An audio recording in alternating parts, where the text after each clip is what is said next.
नीट पुनर्परीक्षा 21 जूनला होणार। एनटीएने जाहीर केली नवी तारीख। आधीच्या परीक्षेचं शुल्क परत मिळणार, पुनर्परीक्षेसाठी शुल्क नाही।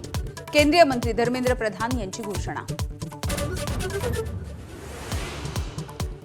पुढच्या वर्षापासून नीट परीक्षा ऑनलाईन होणार। केंद्रीय मंत्री धर्मेंद्र प्रधान यांची घोषणा। विद्यार्थ्यांना पसंतीचं शहर निवडण्याची मुभा।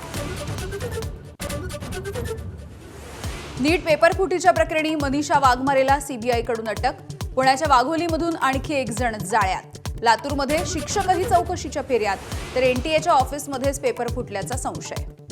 भारतामध्ये पेट्रोल आणि डिझेलचे दर वाढले। पेट्रोल 3 रुपये तर डिझेल 3 रुपये 11 पैशांनी महागलं। आंतरराष्ट्रीय बाजारपेठेमध्ये कच्च्या तेलाचे भाव वाढल्यामुळे दरवाढ।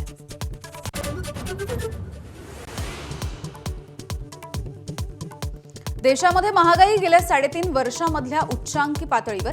दूध आणि सीएनजीच्या किमतीमध्ये प्रत्येकी 2 रुपयांची वाढ, तर कांदा आणि साखरेच्या निर्णयामुळे शेतकरी मेटाकुटीला।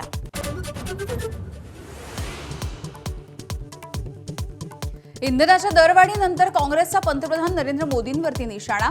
महागाई मॅन मोदींचा पुन्हा एकदा जनतेवरती हंटर।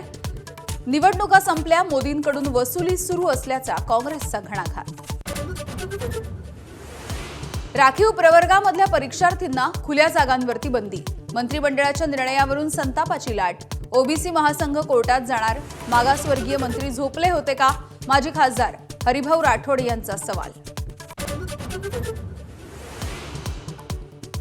अमेरिका अदानींना निर्दोष ठरवण्याच्या तयारीत।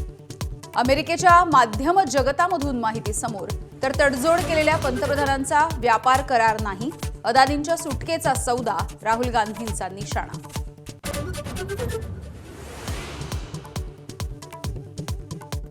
पंतप्रधान नरेंद्र मोदी 5 देशांच्या दौऱ्यासाठी रवाना। UAE, Netherland, Sweden, Norway, Italy या देशांचा करणार दौरा। जगभरामधल्या भूराजकीय अस्थिरतेच्या पार्श्वभूमीवर आणि द्विपक्षीय संबंध अधिक मजबूत करणं हा या दौऱ्याचा उद्देश।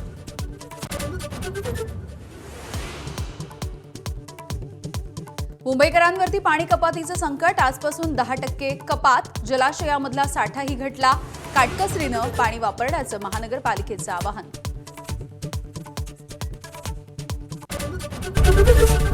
एबीपी माझा, उघडा डोळे बघा नीट।